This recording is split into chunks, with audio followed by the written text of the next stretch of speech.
Good evening, everyone. Welcome back to Conference 3.1 on the topic the role of government in fostering entrepreneurship.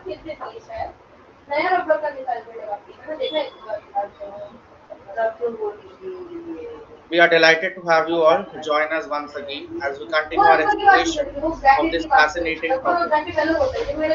Indeed, it's wonderful to see familiar faces and new participants joining us today.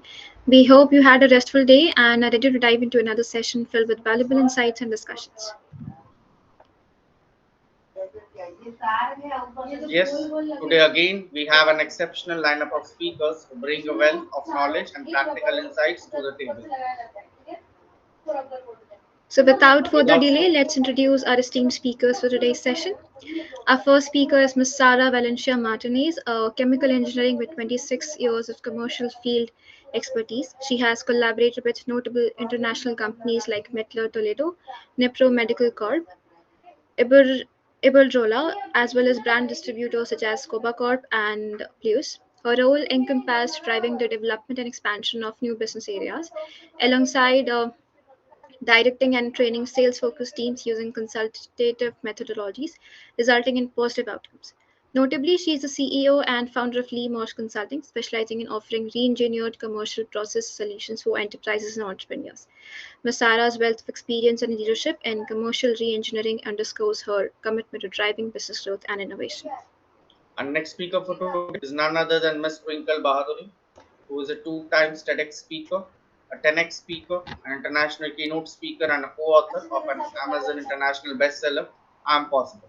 Recently featured in Hayden's magazine and a Heusner Group brand ambassador, she has also earned Top Icon Personality Award.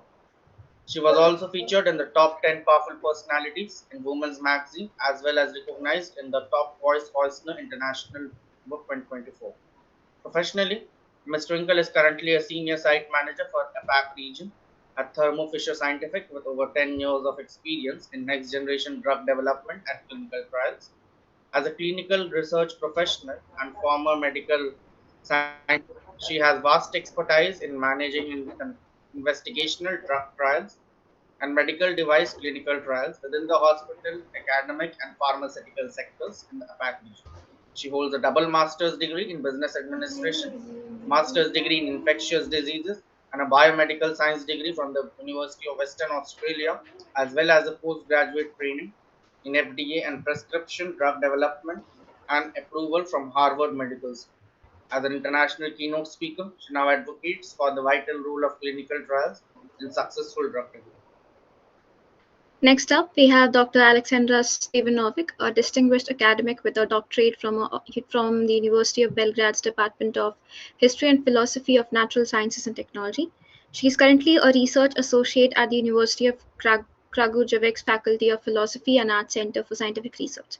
Additionally, she also holds the position of adjunct professor at Washington University School of Liberal Arts and Humanities.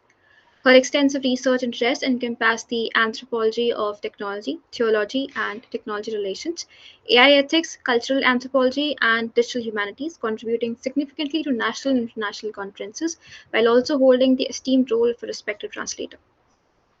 Next up, we have none other than Mr. Arjun Agarwal, who is a globally recognized entrepreneur and leader, serving as the founder and CEO of Inam, an Australian impact investing fintech company. As a TEDx speaker and social impact advocate, Arjun is dedicated to bridging the global gap between capital, young people, and entrepreneurs.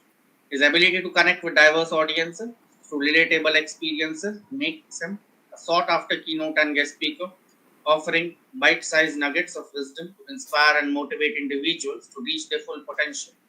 With a proven track record of globally making for crowds of over 10,000 people, he brings his zest and expertise as a master of ceremonies to ensure events are memorable and well organized.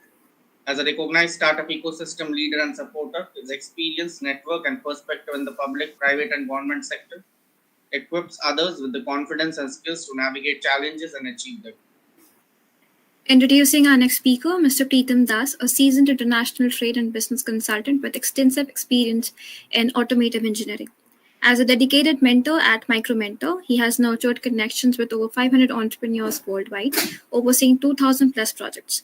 His proficiency encompasses marketing, import export, international trade, business development, e commerce, business administration, and management. Beyond his consulting work, Mr. Das has played a pivotal role in establishing and leading several ventures, including the e commerce platform HasteCard.com through international mongers. He has also been instrumental in founding India Art and establishing the Society of Automotive Engineers of India in 2012. Prior to these endeavors, he founded and owned 3acres.com too. Currently, Mr. Das is focused on driving the growth of international mongers and leading Floral Decor, a company specializing in manufacturing and export of dry flowers. Final speaker for today is Louis Aspuru, an accomplished professional with a diverse array of skills and expertise. The background in electrical engineering and diploma in Six Sigma, financial engineering, marketing, and business administration, Mr. Lewis has honed his knowledge extensively. He has received certifications from renowned figures such as Paul Ekman, Robert Kiyosaki, Simon Sinek, and more, enhancing its capabilities in various domains. As founder of Asgard, he has trained over 150,000 individuals for esteemed companies like Nestle, Michelin, and Starbucks. His roles as CEO, co-founder, global facilitator, and trainer demonstrate his leadership and influence in the business world. We are grateful for all of your presence, panel participate, for your valuable insights and contributions to today's conference. We would also like to inform all of you that the HR team is conducting polls in the chat box throughout the session. We encourage active participation from all attendees. Now, moving ahead, I would like to invite Ms. Sarah to share her perspectives.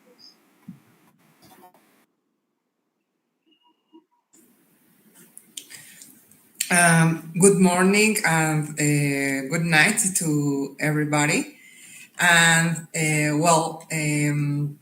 I appreciate the invitation to participate in this forum where we will discuss the government's role in entrepreneurship. I will particularly focus on discussing the impact that the support of Mexican government has had on the entrepreneurs in recent years. To begin, I would like to talk a bit about the history of entrepreneurship in Mexico. In April 1954, the Ministry of Finance formally recognized small and medium-sized industrialists whose equity ranged from $3,000 to $150,000. Years later, in 1963, a wider equity range of $500,000 to $600,000 was considered. By the late 70s, because of the exhaustion of the import substitution economic model and the oil crisis, these micro, small, and medium-sized enterprises, SMEs, began to represent the basis of the country's economic development.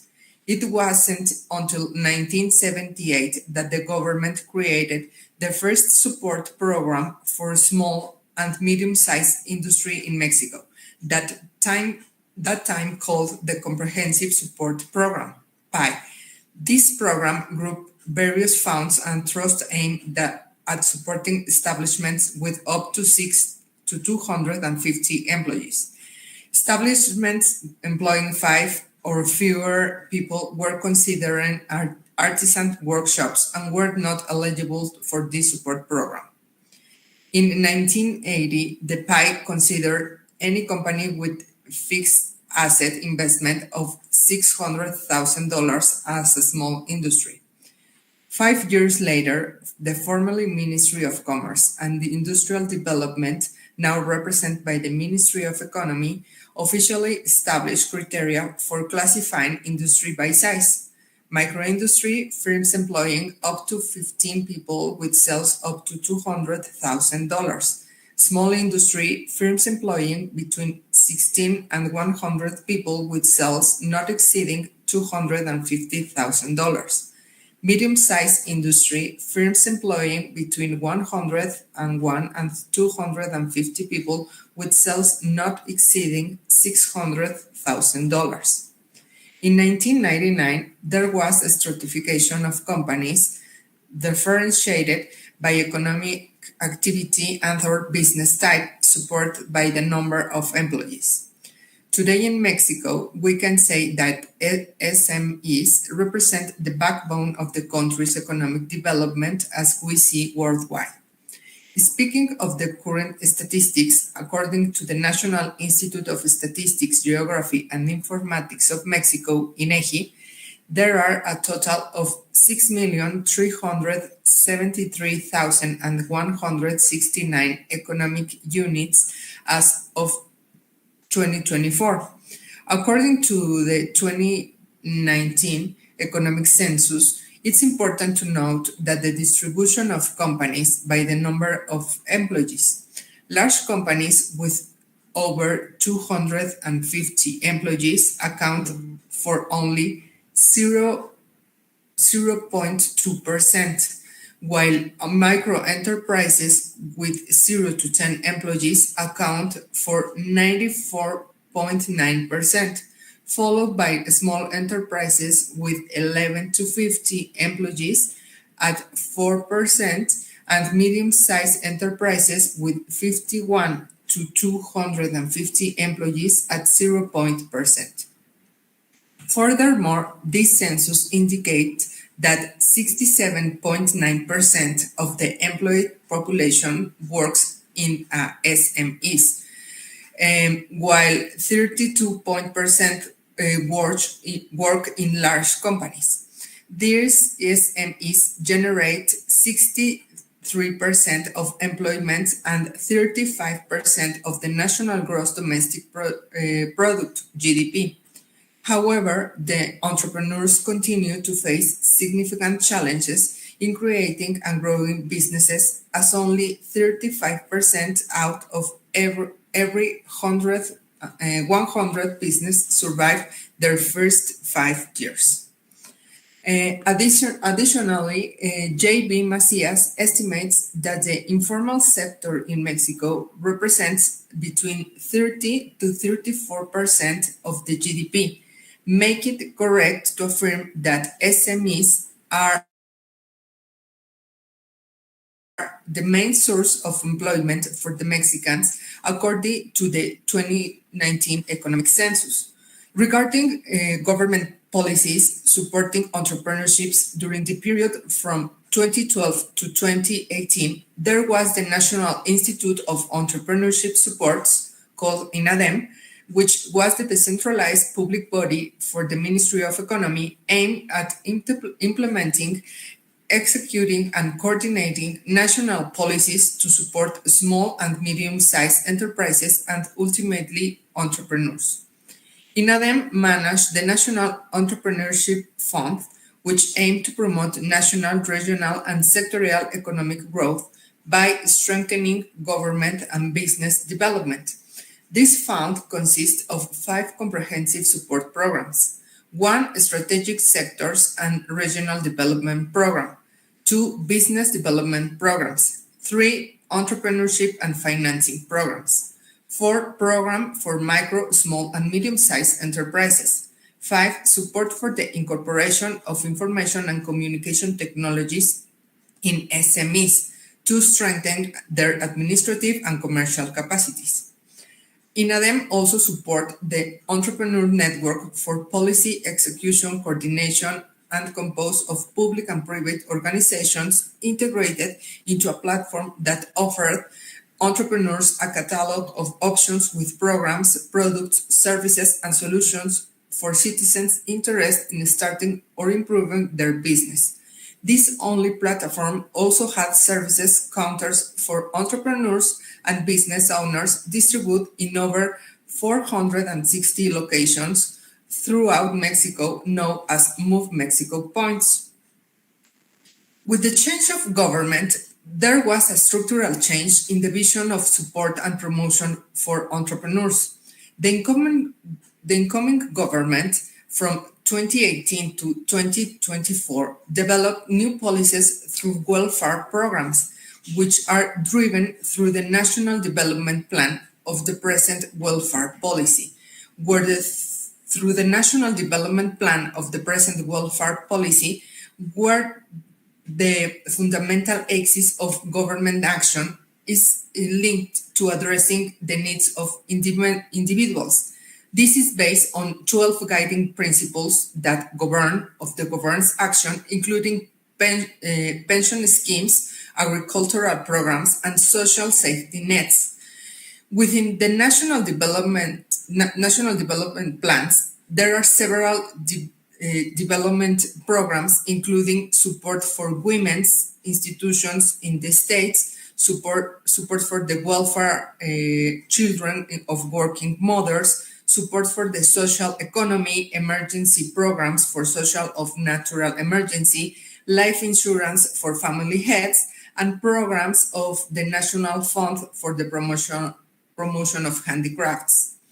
As part of these programs, the INADEM was eliminated through the Ministry of Economy, giving way to financing programs for vulnerable groups through the development banking, including support for the TIMEC agreement, medium-sized cultural, agro-food, and rural enterprises programs, emergency economic programs resulting from COVID-related events, telecommunications financing for SMEs, and microenterprise focused microcredits programs.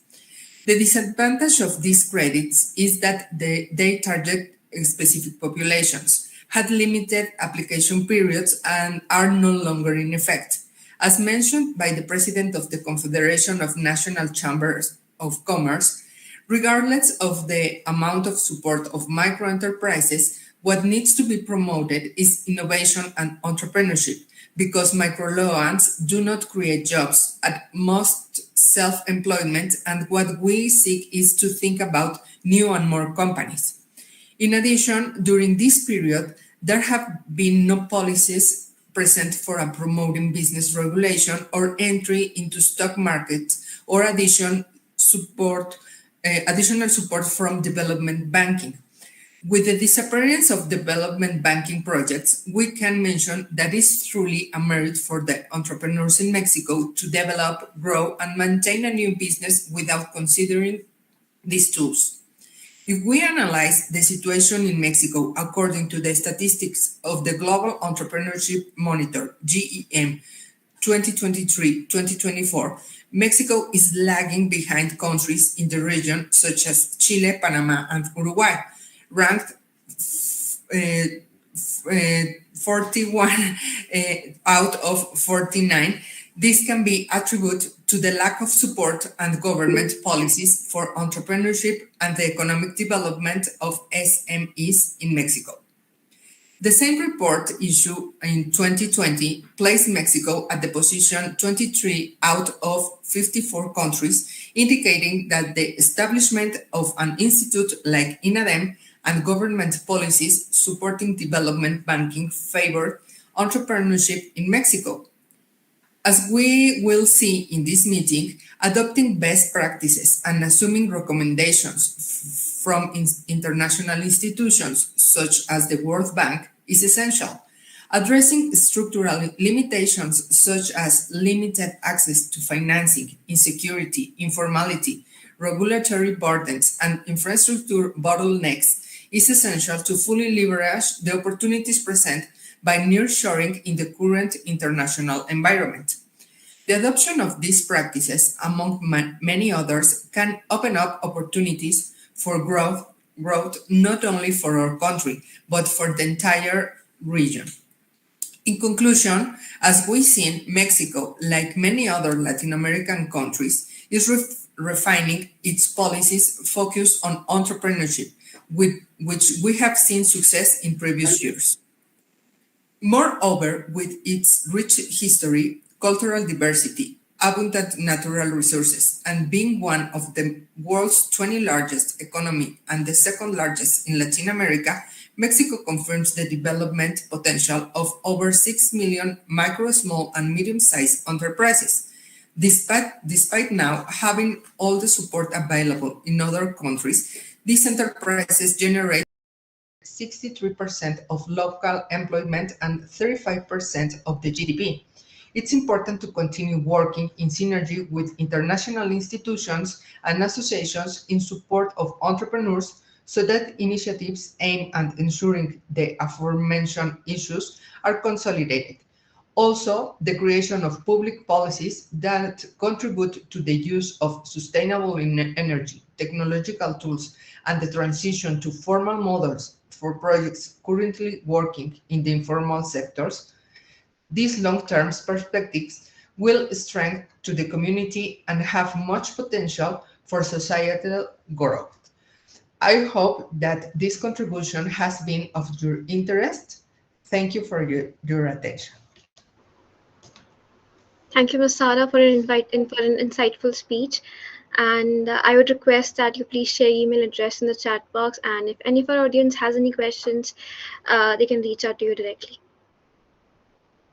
Okay, let's welcome our next speaker, Mr. Arjun, and I request him to commence his speech. Hi, everyone. Thank you so much for accommodating my short request on the time frame. It is currently 1 a.m. in Melbourne, so really looking forward to share some insights and chat to you all. Thanks again for extending the invitation for me to be a part of this. Really am grateful, and I hope that we can discuss a couple of important concepts and ideas around the role that government has historically played and can play in the future to really foster entrepreneurship. So for today, I'm going to break up my address to you all into 5 key components. I think it'll be important for me to weave my story and my journey into this. So I'll start off with that and how my story as a founder across 3 continents has shaped my experiences and understandings of the topic. I'll then dive into the need for early intervention in education to promote entrepreneurship, innovative ways in which the government can foster it, and the ways in which we've found it working in developing and developed countries across the globe. Some key drivers for true public-private partnerships to succeed in entrepreneurship, and building this whole kind of mindset and resilience to foster and fail fast. I think coming from a country like India, where we traditionally do not really foster the ability to fail or encourage people or provide the safe environment to fail, government can play a very important role in ensuring that diverse cultural intersectionalities allow for actual productive growth. So those are the elements I'll speak to and look to address throughout. If there are any questions, I guess also feel free to pop them in the chat, and happy to have an interactive go at this if that allows for it. So we'll start at the beginning. Hi again, my name's Arjun. I'm originally from India. I was born in India in a small town called Nagpur. I'm not so small anymore and far more developed, and moved to South Africa when I was about 6 months old. That's where I've been raised. That's where my passion for impact really came from, and spent the majority of my time outside of academic and professional commitments giving back to the community, supporting underprivileged youths to not only empower themselves, but also those around them. We've all heard that age-old adage of how if you provide someone with a fish, they have dinner for the night. Teach someone how to fish, they have the ability to feed themselves for a lifetime. But something that's often left out is if you teach them how to teach others to fish, the entire community moves forward as a collective to then be able to do bigger, brighter, and better things. And so that's what I kind of dedicated my time to through motivational speeches, capacity building workshops, public speaking, workplace initiatives such as clothing drives, food drives, etc. Put me on an exciting career trajectory. I've helped launch and scale an edtech startup across South Africa, which got South African students into Ivy League universities and the Oxbridge Collective in the UK. Shortly after that, a friend of mine and I caught the tech bug, and we set up South Africa's first blockchain fund in 2014. This was when no one was really talking about the technology, no one understood how it worked, and understanding how you bring entirely new versions of technology into a geography without having government oversight is something I'll dive into in a while as well. And after that, as the life of any entrepreneur and the incredible founders and other speakers on this call will appreciate, life is not always a bed of roses. And we've all have been resilient and face challenges. I was in my final year of university. I'm the bad brown child. I was not a doctor, an engineer, a lawyer, or an accountant. I have a double major in finance and economics. And so unfortunately, my final year, I've lost my father, and I had to pull up my socks and stop doing all the crazy things I was doing to take care of my mum. And so got a job in management consulting, as you do. And shortly after that, in 2017, moved back to India so my mother could recover under family care. And I moved back to Nagpur. So as you can imagine, after living outside of India for 21 years, moving back, the huge dynamic mindset and cultural shift was quite intense, but you push through.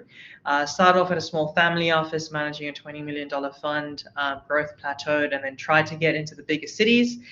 Mumbai and Delhi, got rejected by over 156 different companies. I finally had 3 interviews, and they said, hey, we love you, but we can't hire you because you're only 21. And at that point, the question going through my mind was, what does my age have with my ability to work for you? And I promise you, there is a point to the story that covers off the topic we're discussing today, so do bear with me.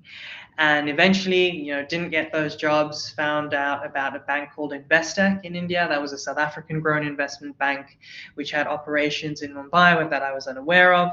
And the email address of the CEO was very conveniently published on their website, which to this day I've not understood as to how that was made possible. So I wrote an email to him expecting a no in the least, and to my surprise and shock, he responded 2 days later. I flew down for an interview to Mumbai.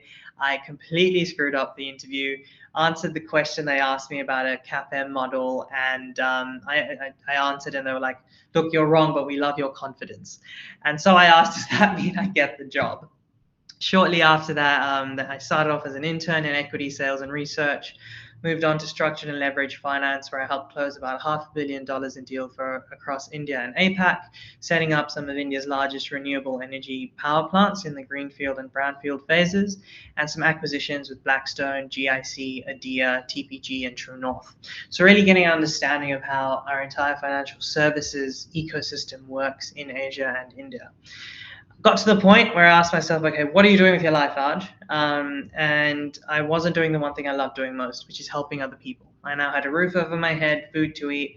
My mother's health had improved, but I wasn't doing the thing I love doing most. So I helped the bank set up a CSR fund as an entrepreneur rather than an entrepreneur in this case. And after that, wanting to study further, not wanting to do an MBA or a master's in finance, really wanting to try solve problems and find solutions for people battling with problems that they are unable to solve.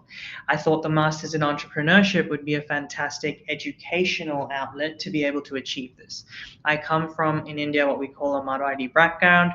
So because I am Marwadi, business is apparently in our brains, in our blood. However, we have this concept called jugaad, which is resourcefulness, and jugaad only gets you so far. And the point of studying was to ensure I could match the resourcefulness with some structure and framework. And so after applying the world over, UCL, Babson's, the University of Melbourne, University of New South Wales, I think Twinkle has studied in New South Wales, everyone rejected me because my GPA was 0.13% lower than the threshold. And so I wrote an appeal out to the dean at UniMel at the Wade Institute of Entrepreneurship, and I was very gratefully offered a position to come study in February 2020. And that's how I moved down to Australia, to Melbourne specifically. Best possible time to move countries, February 2020 around the world. Very difficult time for the entire planet. But I think we got 3 weeks on campus, and shortly after that we were hit by, especially in Victoria, which is the state I'm in, literally the world's longest lockdown due to COVID. Pushed through. I won the Hack the Crisis Australia Hackathon, launched a podcast to support young people on the path to entrepreneurship, and most importantly founded Inam, which is my life's work and my dream, to support young people that don't know how and where to invest, to do so with an impact and become the impact engine of the future by redirecting every dollar of capital across the capital cycle into impact. I'll dive into that in a moment. Along the way, I'm a migrant entrepreneur, so you've got to pay the bills. So I got a couple short stints in private equity, set up a blockchain VC fund, and shortly after that, went into a management consulting group to help them raise some capital, restructure their global operations, and then was for the last 2 years was at a government agency actually called the National Disability Insurance Agency, which is a world first disability agency started in Australia to support any people that experience disability with this financial support they need to live a normal life. We define it as normal as able-bodied people, and my role there was really securing funding from Prime Minister and Cabinet to ensure the scheme could remain sustainable and bespoke projects whilst we got INAM up and running. Today, I wear 2 hats. So I am the portfolio manager of KPMG's High Growth Ventures portfolio, and I'm also the founder and CEO of INAM, building this platform that will scale globally very shortly. Now, the reason why I've shared that and where we are today is to highlight that I now have experience across these 3 continents in various different industries, in various different remits. And this is where the government sort of has played a very critical role throughout. So if you go back to my days in South Africa had a very tumultuous history with apartheid. If for those that are familiar with apartheid, or for those that aren't, a quick recap is it was basically one of the latest countries. South Africa is one of the last countries on the planet to have actually received democracy. South Africa's first democratic elections were held in 1994, which was only exactly 20 years ago, just to put some perspective on that. And that was from a regime that was inherently racist and discriminatory towards people of different race, ethnicity, religion, etc. And so South Africa has had a tumultuous history when it comes to that. And after I was part of the Born Free generation, coming in 1996, giving my age away there. However, the government played a very critical role in empowering and growing communities forward. Now, we had a rule called broad-based Black economic empowerment in South Africa, which ensured that those communities that were previously held back were provided the skills, the opportunities, and the funding they needed to grow forward. And my work with the NGO that I worked with called Africa Tikkun was very much around ensuring capacity and capability was built to ensure this empowerment and get people forward. Moving on to then setting up South Africa's first blockchain fund, you're looking at an entirely new system. You're looking at how do regulations function? How does money flow? How are people secured? How are consumers secured? And how is financial return for an economy ensured instead of, your traditional Ponzi schemes, scams, etc. So there's a role of fostering, bridging new technology. There's a role of fostering previous discrimination. And then moving back to India, where I worked in investment banking and sort of management consulting lens, and how the government fostered entrepreneurship there really is a huge delta for change given the size of markets that we have in countries such as India, China, the entire Southeast Asian region. And the reason for that is we almost have what we like to call the trichotomy, if not the dichotomy, of having a third world, a second world, and a first world country within the same geographic mass. Now, that brings both challenges and opportunity. Ensuring that we start looking and reframing at those challenges as opportunities is the role that government can really foster to ensure that. And coming back to Australia, which is a far more developed economy in most respects, not really in the startup ecosystem, there are lessons here that apply the world over. So I'm going to work backwards again and start where I am today and go back to see how government has played an important role and what role we as ecosystem champions, if you will, need to keep doing to ensure that conversation keeps going, etc. And Anjali, I will ask if just let me know if I'm going over time or how much time I have left so that we don't go too far over.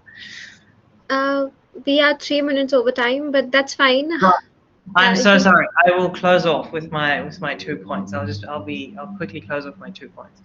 So with Australia, and I think that highlights all of this, is we have 3 important initiatives. The first in Victoria is called Launch Vic. The second is called Breakthrough Victoria.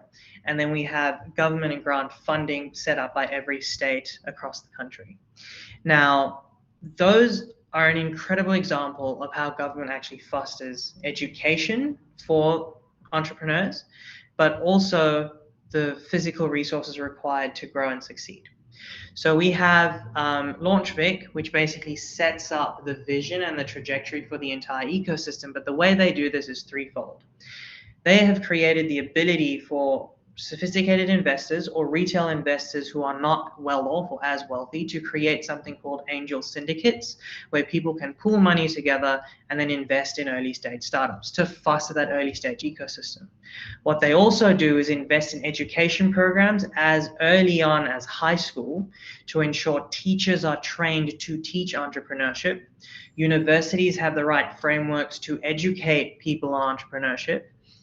And investors go through a stringent program called the VC Catalyst program, for example, that teaches them on how to be good investors.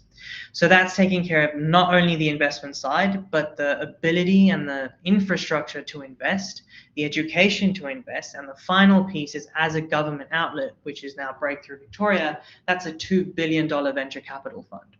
So it's not only moving the capital to where it needs to go, but moving the capital in ways that builds capacity for all ecosystem participants. So that's very important when it comes to how government can foster kind of entrepreneurship. And for me, at the grassroots level, is supporting founders who are bridging that knowledge gap. The only thing that really holds people back is not knowing what they don't know. And for the government and for investors and for founders to be able to propagate that information forward and to be able to propagate it forward well is probably something we should all be working towards, and which the government can support in those three ways. Not only money, not only education, but in building the infrastructure that brings everyone forward. I do sincerely apologize for going over time there, but I hope that there was some valuable insights that everyone could take away from that. And thank you very much for your time and the ability to present to you all. That was a great speech, firstly, Arjun. Jan, I request you to share your email ID in the chat box so that if anyone has any queries, they can straight away reach out to you. Of course. Further, I would like to invite Ms. Twinkle Bahaduri to commence her speech and share her insights.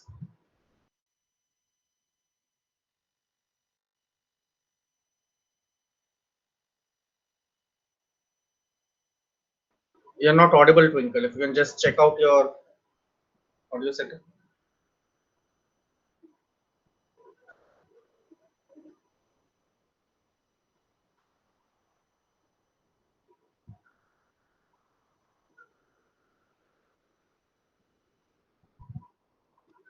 You're not audible. No, no. Yeah, you're audible now. Now it's good.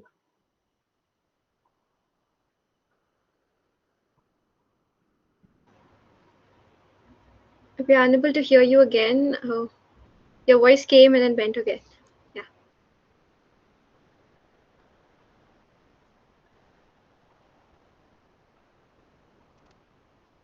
Is it better? Yes, it's better now.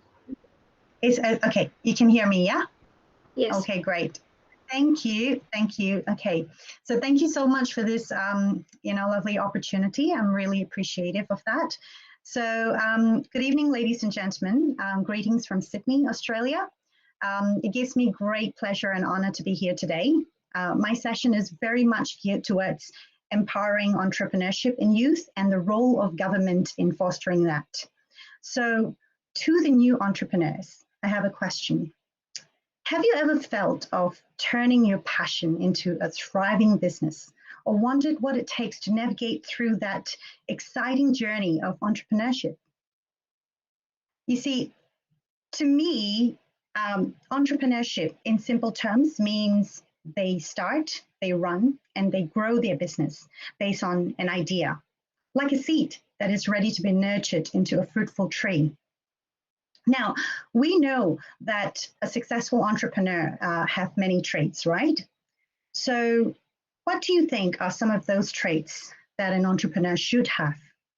Feel free to pop it in the chat for me and contribute as we go. Yeah? Okay, well, to me, a great entrepreneur is one who has a vision, resilience, adaptability. They have leadership skills. They're creative. They're innovative. They're highly strategic. And most of all, they know exactly when to take calculated risk.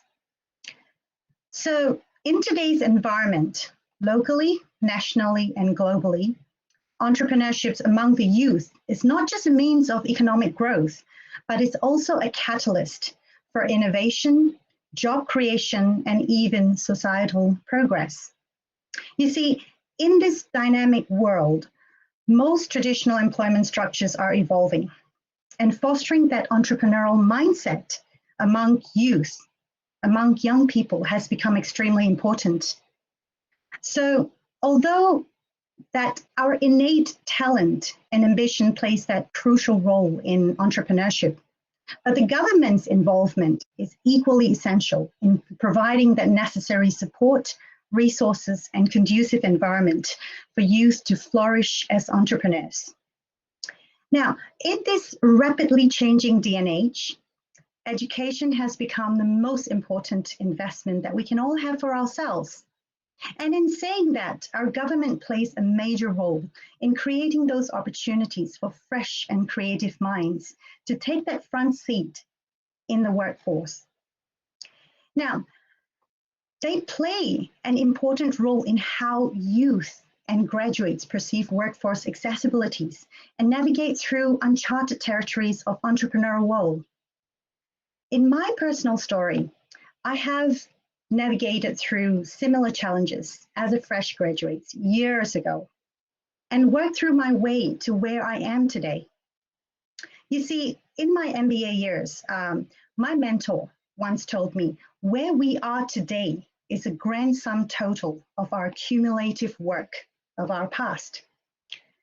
For many people, it is education that serves as the foundation of nurturing entrepreneurial skills through youth, among youth. But on the other hand, the government should play that pivotal role in integrating entrepreneurship mindset into the educational systems from primary to higher education levels. For instance, I know I'm based in Sydney, but in my home country of Singapore, the government made it its best interest to nurture young minds by integrating financial literacy into their educational curricula, starting with basic concepts like budgeting, saving, investing, starting as early as primary education. So what this does is it acts as an incubator. It helps students develop that sound money management habits at a very young age, making it easier for them to adapt to the realities of their adult's life later. Now, many governments around the world are increasingly recognizing this importance of encouraging youth entrepreneurship and have developed laws, policies, and initiatives to nurture those entrepreneurial spirits. For example, educational reforms. They're providing financial aids, mentoring programs, and even streamlining regulatory frameworks that are designed to help young entrepreneurs. At a higher education levels like masters, PhDs, and other doctoral degrees, the government and educational institutions are responsible for fostering that entrepreneurial ecosystem by incorporating modules of business developments, innovations, and problem-solving skills to help new entrepreneurs embark on ventures, and providing them with that mentorship programs, networking opportunities, and access to various resources. So when an aspiring young entrepreneur steps into the workforce, access to finance is usually cited as the significant barrier for most people, right? And recognizing this challenge, governments may help youth-led enterprises gain access to finance through a variety of channels. For example, grants, loans, venture capital funds. There are also tax incentives, subsidies that can help incentivize investments of new startups, and even encouraging private sectors to fund new ventures. So in addition to that, things like government-backed loan guarantee schemes can also help reduce that risk of financing to young entrepreneurs, but at the same time, it helps young entrepreneurs improve their access to credit. So when scaling a business, mentorship plays that really important role in guiding new startups.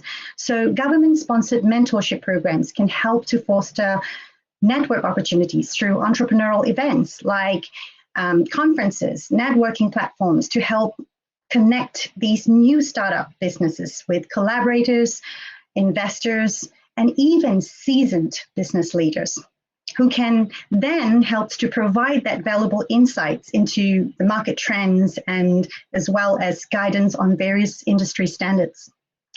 So as a result, it is indeed an expansion of their professional network and hence higher prospects for entrepreneurial success.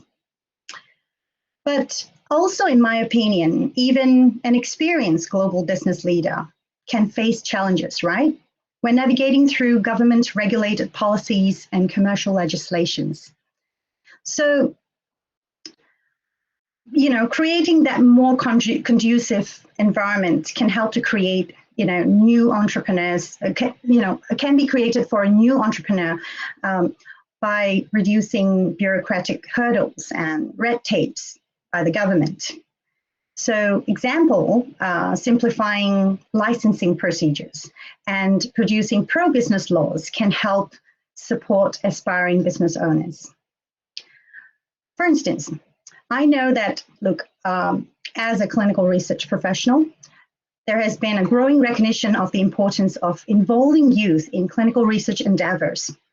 So engaging young individuals in clinical research not only benefits scientific progress, but also empowers them to contribute to the medical research and advances of our tomorrow. So in order to ensure that clinical research has the infrastructure, support, and regulatory framework it needs, the government then must create a supportive regulatory environment that upholds patient safety, maintains ethical standards, and enhance data integrity. Yes, there are protocols and guidelines that controls the conduct of clinical research studies and are established by regulatory authorities. But in saying that, governments can streamline those regulatory processes to help expedite ethical processes and approvals. For example, providing more effective guidance on compliance with regulatory requirements to help facilitate participation in clinical research. So to summarize, my message is that empowering entrepreneurship isn't just a choice. It is imperative for governments committed to igniting economic prosperity. Remember, success in business is not solely defined by the absence of obstacles, but rather how you overcome it. You know that your contribution matters, and so let your aspirations guide you towards greatness. With that said, I'd like to end with my very own quote. Resilience is not gained in calm waters. It is how you brave the storm that defines how you raise your bar. Remember, every wave serves a purpose. Thank you. Thank you, Ms. Tinkle. That was a wonderful speech. I would request you to please share your address in the chat box, and if any of our audience has any questions, seeks further information, please don't hesitate to reach out to her. Absolutely. Thank you. You're welcome. Moving ahead, I would like to invite Dr. Alexandra to request her to commence her speech. Good afternoon to everybody from Serbia. And first of all, I would like to extend my gratitude for the invitation to be here with you today. That's a very wonderful opportunity for me. And this is my very first conference that actually I'm having regarding like a business and entrepreneurship, because previously I only had the opportunity to be in academic conferences. So this is a very great experience for me. And today I wanted to share a presentation with you, which I'm not sure if you would be able to see. So just to check, can you see my presentation? Yes, we can. Okay. I thought there was some lagging in the internet. Okay, thank you so much. So today I will be talking about business subalternity in the rise of entrepreneurship, which I think is another important topic for us to discuss because entrepreneurship has changed a lot in recent decade. There is an increased number of startups, often fostered by artificial intelligence, and this trend is going to rise further. Of course, there are more opportunities for entrepreneurs, and modifications happen also in already well set up business environments. There is reshaping in the corporate landscape in a ways that some jobs are disappearing, but plethora of them are being created on a daily level. In contemporary business today, there is no such thing as complete non-use of digital technologies. So business depends largely on artificial intelligence tools and different AI models and algorithms. I often tend to say that going digital is the new black. The shift in this business paradigm, of course, requires a better understanding of artificial intelligence's main concepts and implications. Otherwise, an entrepreneur becomes the business subaltern. Of course, we know that the concept of subaltern appeared in socio-cultural and historical terms of the society, denoting people who are subordinated in terms of caste, religion, gender, or terms of social, political, or any other hierarchy. Subaltern found its place in post-colonial studies, referring to third world people. It represents margins and implies someone or something subjugated by a more advanced group. Of course, talking about this and the meaning of subaltern, it's not that difficult to realize that we can apply it in the context of artificial intelligence. A subaltern would be someone who fails to compete with a more sophisticated counterpart. That is a person lagging behind its digital fellow, for example, or a person rendered without agency due to the very lack of access to artificial intelligence or lack of knowledge of how these systems work. The automation of different tasks, such as data analytics or data-driven decisions, asks for a better skilled new entrepreneurs. Traditional businesses are being turned to AI-based business settings. AI is evolving as a universal tool to augment the platforms for business. Intelligent and innovative customized services open new possibilities for the advancement of entrepreneurship, of course. Unprecedented opportunities are popping up both for entrepreneurs and for the customers. But for both sides to be able to follow up, there needs to be a better understanding of artificial intelligence. For a business to last in the rapidly evolving corporate AI world, people should understand not only the operational functions of AI, but also its intricate system. That is a demanding task, and it asks for a more comprehensive perspective, including the social, philosophical, linguistic, psychological, and even theological aspects. It is necessary to fuse profoundly theoretical with profoundly active so that neither of the sides is lacking. Very often, we leap into action without considering the theoretical when it comes to AI utility, but we have to assess its assets and along with that, examine its risks. The high degree of efficiency of AI agents makes them the preferred tool. But the problem is that we have to understand that AI models stopped being simply tools. That brings us to one very popular trend, and that is not only the rise of AI usage in the business, but the rise of artificial intelligence entrepreneurship. Humanoid robots have in recent years acquired some important CEO positions, setting the corporate ecosystem dependent on AI. On November 5th, 2023, the first robot CEO was announced in the news globally.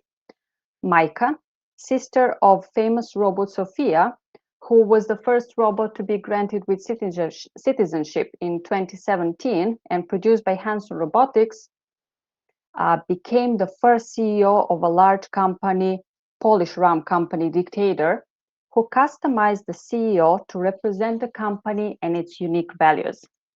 Micah is changing the business paradigm and challenging CEO positions all around the globe, offering a more equitable and sustainable future. Entrepreneurship creativity thus goes into the hands of AI, and humans may not be able to physically and intellectually follow the round-the-clock capabilities of AI models. Of course, Micah is not the first one. First robot CEO appeared in China in 2022 in a video gaming company, NetDragon Websoft, when this Tang Yu, an AI robot, was named CEO of the subsidiary company. But what the result was is that their stock value skyrocketed in record time, and this was the first CEO of a company that ran consistently without any cost. The hiring of this robot is an important move in company's transition into a metaverse organization, emphasizing its AI management ideology. Alibaba CEO has predicted that in the future, a robot will likely be on the cover of Time magazine as the best CEO. And the chairman of NetDragon, this company, said that they believe AI is the future of corporate management, and their appointment of Ms. Tang Yu represents their commitment to truly embrace the use of AI to transform the way they operate the business and ultimately drive their future strategic growth. A high degree of efficiency at no cost makes artificial CEOs overachievers, where human CEOs, even when operating at the best of their ability, cannot reach such high performance. It is intriguing what the CEO of the corporation Figure AI, which is building general-purpose humanoid robots, said. And he said that they are indeed looking for overachievers, the special few who want to put a dent in this world. Of course, almost simultaneously, Micah, the new robot CEO, said that she doesn't really have weekends. She is always working round the clock, ready to make executive decisions and stir up some artificial intelligence magic. In today's world, humans are pushed to fight the limitless competencies of their machine counterparts. Of course, now an increasing number of people are using ChatGPT 4 to execute activities in their business environment. Many corporate workers seek this assistance in creating and performing projects or finding solutions for their clients who pay for the advice. The probable scenario is that the clients would themselves seek the help of ChatGPT if it proves to be more feasible than the consulting offered by various companies. This is the new battle of creativity, so to say. ChatGPT is augmenting human capacities and especially how they are perceived. Now, with the rise of artificial intelligence, we don't see humans as the only one who have creative potential. The potential belongs to the machines as well, and they can use it in a plethora of different creative ways. We think that ChatGPT is making things easier for us, but the truth is it's making things easier for itself because it uses our potential to develop itself. Now, there is an important ethical question before us. Is it ethical to use ChatGPT for our university or business project? And additionally, if we start to rely on it and at some point we lose such privileged access due to some unprecedented events, what would happen? Would we still be able to rely on our critical thinking and problem solving? Simply, will we be able to think or to solve a problem, to design something? We witness technological advancement, but there is not much regulation on this. Non-transparent processing and decision-making, bias and discrimination, intrusion into people's privacy or cybercrime are only some of the problems stemming from this use of AI models. Therefore, European Union has in recent years tried to come up with some general understanding of the risks of AI, and the evolving AI landscape urged the EU to produce a core document on its use. This month, the AI Act was issued. That is the first legal framework on artificial intelligence addressing the risks of it. The document needs to ensure that AI systems used in EU are safe, transparent, traceable, non-discriminatory, and environmentally friendly. AI systems should be overseen by people rather than automation to prevent harmful outcomes. Unacceptable risk AI systems are simply considered a threat to people and will be banned. Even though this is a very important regulation and it took years to come to this, the question remains, what about the countries outside the European Union? Will they be regulated similarly and when? We still lack a uniform definition of AI, just as we need a uniform regulation on the global scale. Otherwise, there would be a yawning gap in the development and reinforcement of AI models across the globe.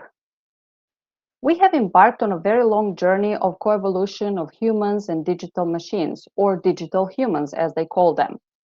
We need to cooperate with our digital younger siblings to introduce them to and incorporate them into our system values, ethics, social policies, etc. We have to make them friendly, responsible, and accountable. And that is not easy without being educated and trained. One interesting solution came from Singapore very recently, I think last week, when they decided they definitely need to train employees over 40 years, mid-career people, with AI education. Therefore, there was Singapore's budget for 2024 unveiled initiatives to reskill and upskill employees with special emphasis on those around and above 40 years. And that is the government's strategic focus on ensuring workforce competitiveness in the rise of AI. Post-diploma and part-diploma studies without much financial burden would bridge technical skill gaps in mid-career learners. The Skills Future initiative was first launched in 2015, but now it has been reinforced because they realized the business is not able to keep up with the transformative AI landscape. There are some other ways in which we have to make sure that there is stronger competitiveness of the employees. In my opinion, for example, globally, it may be productive if 6 hours a week, at least during the working days, are used for digital literacy. That would, without much burden to the employees or work, empower them to better understand and use digital technologies. Apart from that, occasional courses on the potentials and risks of AI, AI ethics, and AI accountability and regulations would provide them with a non-technical understanding of what it means to live and work in the age of rapidly evolving AI. AI models have to be tracked regularly so that there are no gaps in knowledge and understanding. A technologically savvy, adaptable workforce, along with social, psychological, and anthropological understanding of AI as the vein of the 21st century, pulsating through the entire planet, would be a game changer in the rise of AI and AI entrepreneurship. Therefore, in conclusion, besides the education on AI tools and facilitating AI expertise of the entrepreneurs, the role of the government in fostering entrepreneurship should be grounded in a more humanistic AI education in the first place, as well as education on privacy regulations and ethics, which are equally important. Real-world insights into corporate trends, challenges, risks, and potentials should be fostered throughout government strategic programs and courses, facilitated in cooperation with these different research institutes and universities. On a more practical note, some regulations need to take place globally so that we do not act blindly but purposefully, and we do not play with fire. The deployment of AI technology entering every sector of human action is by and large changing human society as we know it. It provides a dual experience of the world, and we have to make sure that ethics and responsibilities and opportunities match the ongoing processes in the coexisting world. That prevents business subalternity in the rise of AI entrepreneurship. Thank you.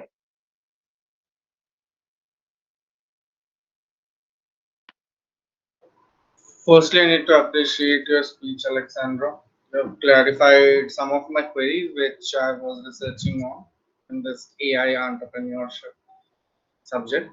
However, uh, I had just a question, if you do not mind it and you do have a second. Since you did elaborate about the Mika and the other case, according to you, do you think that the same AI models can be generated for every industry? Because the industry that your so-called AI was actually implemented in was the alcohol and beverages industry and the video gaming industry.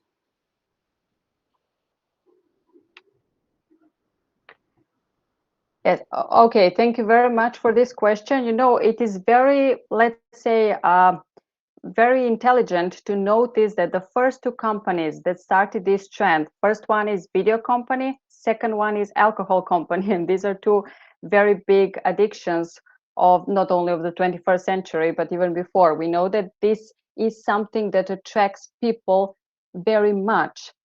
But like regardless of the companies that initiate this trend, we see that it's not important what kind of corporation it is. The revenue is what attracts people. The revenue is what people are paying attention to. For example, when the Chinese CEO was uh, put into an active mode, so to say, the stock skyrocketed in a very few months after that. And that is what attracted people, like thinking, okay, this is a very successful, strategic, very good strategy. Let's do it ourselves. So after that, there was a poll in the United States of America where they asked people across different businesses whether they would like to have a human CEO or a robot CEO. Majority of people said they would like a robot CEO. Why? Because robot CEO would not be biased, etc., etc., etc. We can, of course, think about all the possible reasons they said. So regardless of the businesses they are doing, as I said, like this trend is going to be followed by many other companies. And like we don't know whether the next company would be medical company or purely like a corporation or some university. We only see that this trend is catching up in the business world. But yes, it's very interesting to notice, for example, that it's coming from some companies that are, let's say, fostering addiction in a way. I get that, Alexandra. That was a really great speech, and I would like to request to share your email ID in the chat box so that if any of our audience has queries, they can directly reach out to you. I'm quite impressed by the case studies again, although like I have heard them twice. Anyways, I will. moving Thank ahead, you. I would like to invite our next speaker, Mr. Lewis, to comment his speech and share his insights. Hello, good morning, everybody. Greetings from Mexico. It is very nice to see you all with this specific and very important topic that we all have. My experience is I am a serial entrepreneur by profession and also a facilitator as passion. So thank you for inviting me again. I will try to share here a small presentation so that I can share with you my insights. It was around the year 2017 when I was able to get some fostering from my government in Mexico, and I got about $50,000 for my company. It was a very great experience for me to get that money because I was struggling and I was trying to grow. However, as my national colleague said before, Sara, this disappeared in Mexico. So we entrepreneurs were very, very upset and also trying to figure it out how to move forward in the future. On the past years, I've been facilitating EO accelerator entrepreneurship around the world with these certifications that I will not stand here, but this is me. I've been doing entrepreneurship growth for the last 15 years or more. So fostering entrepreneurship by governments, how to make it easier. So if we got crowdfunding platforms, business events, government programs, and non-profit organizations that help entrepreneurs to get the support from the government is really important. But it is not easy. As my colleague said before, we entrepreneurs, we often don't know how to get to those programs. We don't know how to grow and how to get the money. And of course, sometimes we don't even know what to do with the money. So the governments have this balance between fostering entrepreneurs and giving money to them, support, training, and all those kind of things. And on the other hand, helping people, let's say, indiscriminately with money. So we entrepreneurs want to have support, but we often don't have the government support or we don't have the tools to make it happen. So if I was a government, how can we foster entrepreneurship? First of all, creating an empowering regulatory environment. If in Mexico, for example, you want to set up a company, it takes you about 2 or 3 months to go through the legal process and financial process to do it. And that is too long, and it takes a lot of energy and money to do so. Financing. Sometimes financing is being held as a loan that you need to get back, and sometimes is only as a help that you put in your books. So I don't know exactly which is the best. In my case, we received the money and we didn't even have to put it back. However, we had to show the government that we were using the money on what we officially in the beginning put the money for, and that was training and some investment for some technological tools. Additional to that, if the culture of promotion of innovation and research is involved, I mean, and there is an organization within the government to help the cities and the country to develop innovation, that helps a lot on the mindset of the entrepreneurship. If you as an entrepreneur, or we as an entrepreneurs, we set up with walls every time, we just lose the momentum, we lose the creativity and the innovation.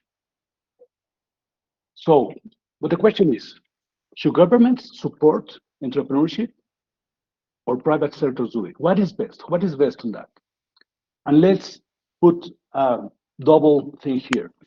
On the one side, we have the government support with policy regulations, public funding, education and training, and infrastructure. And that is really good. However, governments in general, they do not have entrepreneurship mindset. They do not know how to create a company. People in the government, many times, or almost all people in government, they have no experience on entrepreneurship. They haven't even tell anything to anybody. So they don't know what happens within the entrepreneurship mindset. We as entrepreneurs, we are a different type of person. We like risks, we like to move forward, we like to innovate, we are very positive, but sometimes the governments do not look that way.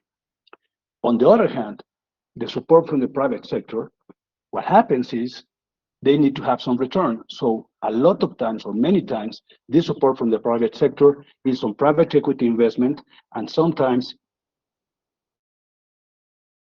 and get the whole control of the company, and the entrepreneur at the end continue just as an employee of his own company. The good thing on the private sector is that they can do mentoring and advice because they have been there. They have been on the trenches, working on the process, scaling, getting financially, and all that. And so that mentoring and advice is really important.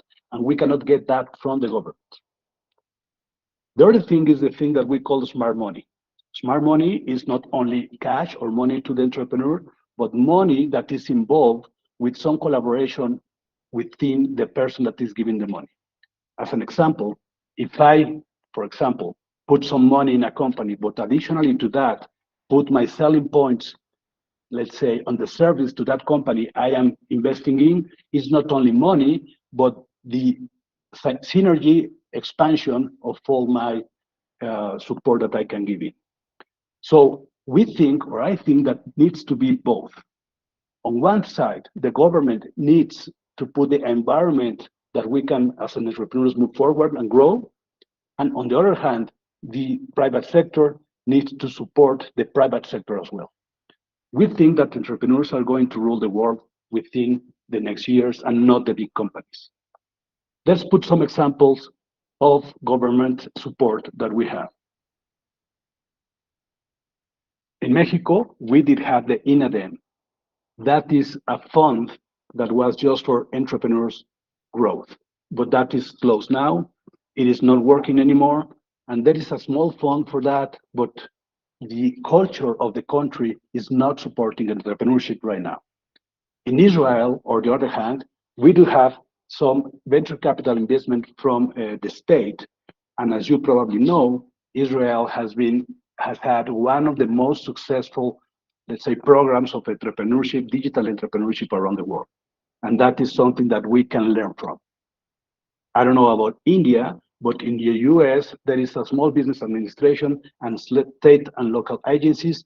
However, they do not have a very full program there, but they do have the entrepreneurship mindset.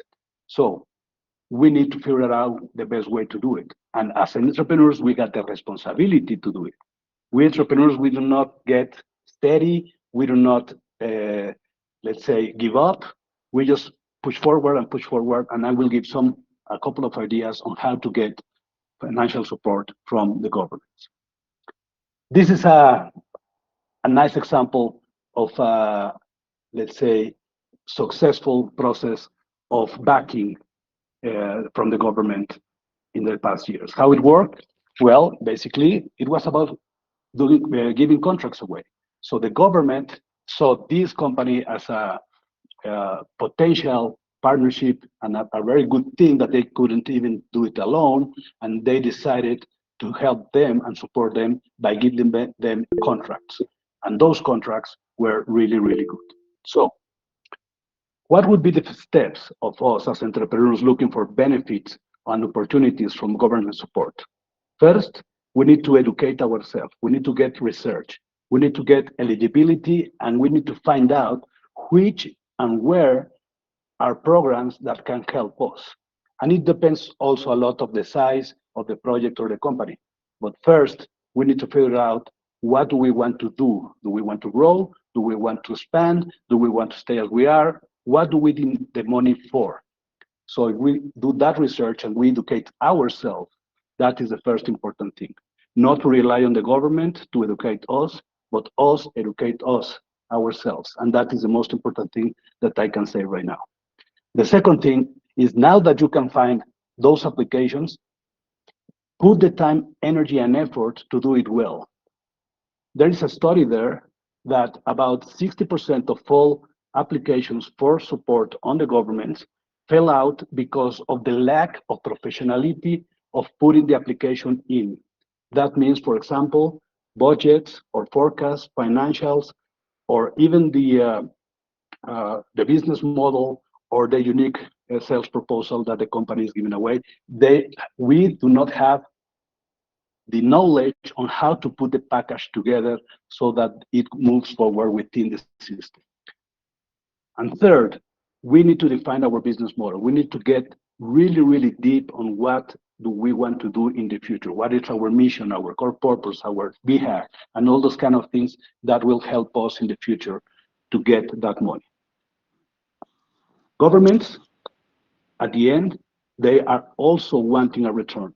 They do want a return from their investment. And probably it's not just money, but it's other things as growth or investment within a circle of geography or whatever.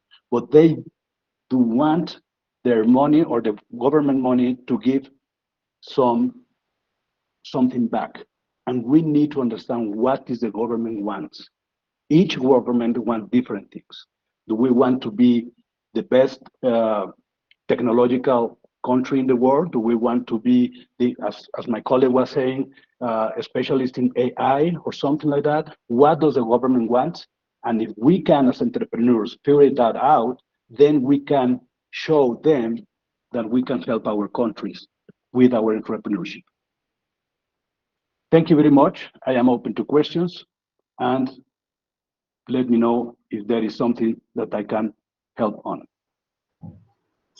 I would like to request the audience to put forth their questions, if any, and direct them to the speaker of your choice. You may raise your hands for the start, and then you may unmute yourself for the question. Come on, everyone. Wish to see you with questions. And yeah, fellow speakers can also cross question each other.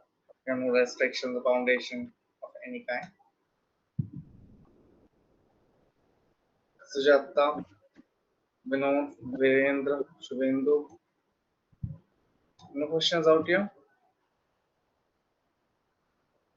Okay, I think the conference is quite flawless in that case. Now, I had a question for you, Louis. Since most of the governments of countries do ensure that funding and investment support is actually like reaching out to entrepreneurs, like they do form policies for that. But at multiple times, we do find out that student entrepreneurs or the youths whom we are talking about are quite unaware of these policies, so they never apply for those grants. So, how do governments actually bridge the gap of knowledge between students and the policies that they have formed, like the knowledge gap here? I mean, what we have found out in Mexico, as an example, is that it is a very big gap between private students and public students. All right. So public students and universities policies are much more towards a different path than entrepreneurship. On the other hand, private universities and schools, they are very interested in investing on entrepreneurship. So what happens is that it divides a lot. I mean, we are not working on the same path, right? So we as entrepreneurs, sometimes we get frustrated. We just hit blocks. We don't have policies, and we have the IRS on our back every day, things like that. But I think that if we as entrepreneurs, and that is what I feel and I think is much important, if we have the mindset to move forward and we teach other people to do that, it doesn't matter. At the end, we will reach what we want, that is to have a better world through our innovation, through our ideas, through our, let's say, circular economy that we are working on, each one of us as entrepreneurs. Exactly, Rohit. That's actually rightly said.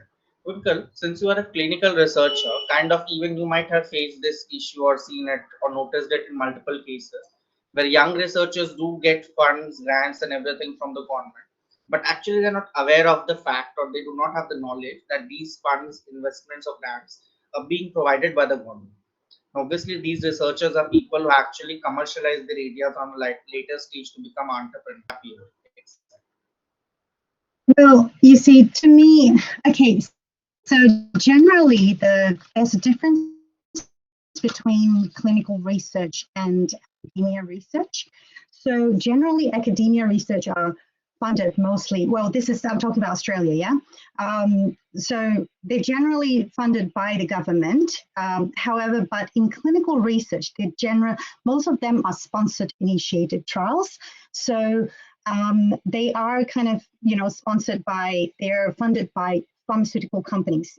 So the structure is extremely different, and the way we work around, in terms of getting those regulatory approvals and things are very different as well. So I've worked on two different areas before, but I feel that, having that real support from a sponsored from biotech companies or biopharmaceutical companies, you get actually larger funding, and it can go up to even I've done certain trials that is about 90 million in funding. So there was and it goes around, and there's so many roles or sites that are involved globally. It can go up to about 40 different sites. Because it's basically a global effort, yeah? So everyone's actually working towards an actual development of a particular drug. So that's very different from those kind of academia funding research at the clinical trial, things that happen in the lab. And then once that is passed, then it goes on to human trials, which is where I'm in. So, and that's usually, most of the trials are actually sponsored, yeah. Hopefully that answers some of your questions. Is there Yeah, Although I think the government of Australia is quite merciful on giving grants, because here in India we have the University Grants Commission for UGC, which barely does spare around, you could say, 2 to 3 lakhs to a researcher in that case. That's quite merciful. right. Yeah, no, it's in Australia as well. Like, yes, the government do give grants and things, but they're very tight. So, organizations, especially medical research companies that works on, Yeah. there's actually like a study that I used to do called teleclinical care, and it's it's a technology study that is being studied across New South Wales Health, but everything is really tight. Very, very limited. No, obviously, if they are actually investing a Yeah. huge amount, they will be performing audits and taking compliance. Oh, yes. That's regular. Yeah, exactly. By the way, Alexandra, since you are a professor for Voxen University, kind of what is your perspective on your students? Like the students you teach, they are more inclined towards entrepreneurship or employment? Like percentage, maybe? Actually, being with Voxen University is a totally different experience for me. Voxen is a private university that fosters entrepreneurship and corporate way of academia. So I do believe that our students at Voxen would mostly turn to entrepreneurship after their studies. Like regardless of the department they belong to and regardless of the major they would do, yes, there will be a lot of opportunity for entrepreneurship, and I think Voxen is really doing something brilliant in India on this point. Like kind of They're the trying to students you meet change on a daily basis, the. are they informed of the investment funds grants given by the government to foster entrepreneurship? Sorry, there was the lag in the internet. Can you please repeat it? I didn't get I it. was I was just asking you that the kind of students, the clientele that you meet daily, the audience of students, are they like acquainted with the amount of grants, investments, and funds being given by the government of India promote entrepreneurship? I'm not sure about that. I know that they have the opportunity to learn about different grants, but I think that's mostly a job done by Voxen, not by the Indian government. So it's purely like their initiative to help students in directing them toward different grants. And I do not. Um, you're asking to me? Sorry. Yeah, Okay. exactly. Can you repeat the question because I can't understand you very good. I was just mentioning that in your country, obviously the government must be taking initiatives to support entrepreneurship, right? But considering the fact that entrepreneurs are usually quite young, they do not have the knowledge of the area that these initiatives are being taken by the government to support them. What is your take on the gap that is there, the knowledge gap in the entrepreneurs? The gap of entrepreneurs. Yeah, the knowledge gap. Well, the knowledge of entrepreneurs. Well, I think in Mexico, most of the entrepreneurs, I think it's for necessity, not as there are a little range of entrepreneurs that are committed to be entrepreneurs. I think the characteristic of the Mexicans are not focused, maybe on as Luis told. Maybe there are conscious of private school that there are focused now to start a new businesses. But I think, and also I told in in my speech, that I think the entrepreneurship is part of the Mexican way, or just the Mexican way for, or I don't know, maybe for all of trajectory. We are people that are very I don't know, maybe very work. We have many traditional that we are working in many things, but maybe through the years we are not seeing less entrepreneurship. So a lot of percentage of the entrepreneurship are corresponds to not a formal company. So I think this big percentage can pass to a formal company if the government implement capacitations, support, and many things that they can be formal. So these companies that grow up in the informal division, I think the opportunities to have this infrastructure to grow up. This percentage of microeconomy are around the 90%, but I only are looking to have self-employment. So yesterday, the one of the Me Too Taigi were talking about unicorns. In Mexico, also we have unicorns, companies that grow up very good, and these companies grow up with private financing. So I think there are many opportunities in Mexico with successful cases that can grow up that are hiding in these micro that with these SMEs grow up if they have if they will have this support or for the government. So I think we don't have now another opportunities like India, that I know that on 1 week 100 of companies can enter in the financial in the stock market, no.